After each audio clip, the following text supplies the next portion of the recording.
नरेंद्र मोदींनी उद्धव ठाकरे आणि शरद पवारांना ऑफर दिल्यानंतर शरद पवारांनी मोदींचा चांगला समाचार घेतलाय। तर मोदींनी ठाकरे पवारांना कोणतीही ऑफर दिली नसून तो एक सल्ला होता असं स्पष्टीकरण फडणवीसांकडून देण्यात आलं। पाहूया या संदर्भातला आमचा हा रिपोर्ट। कांग्रेस में जाकर के मरने के बजाय अरे सीना तान करके हमारे अजीत दादा के साथ और शिंदे जी के साथ आओ। किंवा उद्धव ठाकरे काय आणि कधी आयुष्यात उभे राहणार नाही याचा अर्थ ऑफर होत नाही, याचा अर्थ सल्ला होतो। त्यांना सल्ला दिलाय। पंतप्रधान नरेंद्र मोदींनी नंदुरबारच्या सभेतून उद्धव ठाकरे आणि शरद पवारांना एनडीएत येण्याची ऑफर दिली होती। काँग्रेसमध्ये विलीन होऊन मरण्यापेक्षा एकनाथ शिंदे अजितदादांसोबत या अशी ऑफर मोदींकडून देण्यात आली होती। दरम्यान त्यांनी दिलेल्या ऑफर नंतर शरद पवारांनी पंतप्रधान नरेंद्र मोदींचा चांगला समाचार घेतलाय। कांग्रेस में जाकर के मरने के बजाय अरे सीना तान करके हमारे अजीत दादा के साथ और शिंदे जी के साथ आओ, बड़े शान से सपने पूरे हो जाएंगे। जिथे जातीयवादी धर्मवादी विचार ह्याचा पुरस्कार केला जातो त्या पक्षाच्या आसपास सुद्धा मी काय किंवा उद्धव ठाकरे काय आम्ही कधी आयुष्यात उभे राहणार नाही।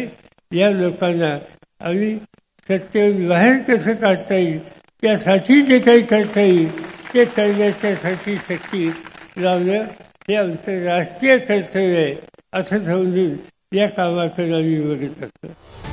पंतप्रधान नरेंद्र मोदींनी दिलेल्या ऑफरवर उपमुख्यमंत्री देवेंद्र फडणवीसांनी स्पष्टीकरण दिले। पंतप्रधान नरेंद्र मोदींनी शरद पवार आणि उद्धव ठाकरे यांना कोणतीही ऑफर दिली नसून सल्ला दिल्याचं देवेंद्र फडणवीसांनी म्हटलंय की काँग्रेस ही डुबती नाव आहे, काँग्रेसमध्ये जाऊनही तुम्ही काही वाचू शकणार नाही। त्यापेक्षा शरद पवारांनी अजित पवारांच्या सोबत यावं आणि उद्धव ठाकरेंनी एकनाथ शिंदे यांच्या नेतृत्वात यावं तर कदाचित तुमचे राजकीय मनसुबे या ठिकाणी पूर्ण होऊ शकतील। याचा अर्थ ऑफर होत नाही। देवेंद्र फडणवीस यांचा अभ्यास कच्चा आहे। त्यांनी मुळात नरेंद्र मोदी यांची प्रकृती बिघडलेली आहे आणि मोदींना जेव्हा शिंका येतात खोकला येतात तेव्हा त्यांच्या खाली चेला चपाट्या नाही येतात। तो व्हायरल आहे। त्यांनी मोदींचं भाषण ऐकावं। मुळात नरेंद्र मोदी यांची प्रकृती बिघडलेली आहे, त्यांना उपचाराची गरज आहे। एनडीएमध्ये येण्यासाठी शरद पवारांच्या अनेक बैठका झाल्या होत्या, त्यामुळे नरेंद्र मोदी उपरोधिकपणे बोलल्याचं बावनकुळेंनी म्हटले। तर ज्यांना भटकती आत्मा म्हणाले आता त्यांनाच ऑफर देत आहे असा टोला जयंत पाटलांनी लगावला। अजित पवार साहेबांनी स्वतः सांगितलं की त्यांच्या परिवाराचं सांगितलं गेलं की असं असं बैठका झाल्या। अजित पवार साहेबांनी सत्यता मांडली आहे आणि बऱ्यापैकी ती सत्यता आहे असं पवार साहेबांच्या बोलण्या वागण्यात दिसतं। शरद पवार साहेबांची भूमिका जी आहे की या निवडणुकीनंतर काँग्रेसमध्ये विलीन व्हायची, काँग्रेसमध्ये विलीन व्हायची भूमिका शरद पवार साहेब घेत आहे।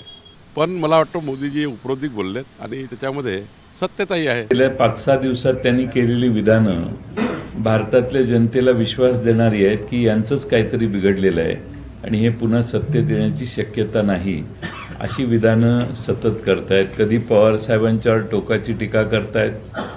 आत्म्याची उपमा साहेबांना त्यांनी दिली। 2 दिवसांनी बीडला वेगळी भूमिका त्यांनी जाहीर केली।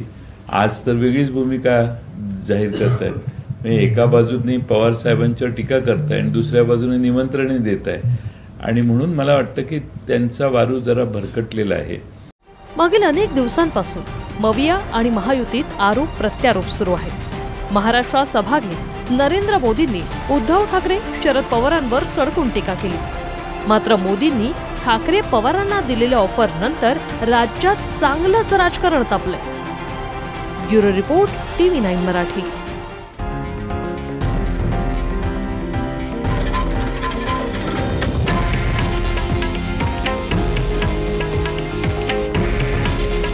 हे आहे देशातील नंबर 1 न्यूज नेटवर्क आणि आपण पाहत आहात TV9 मराठी।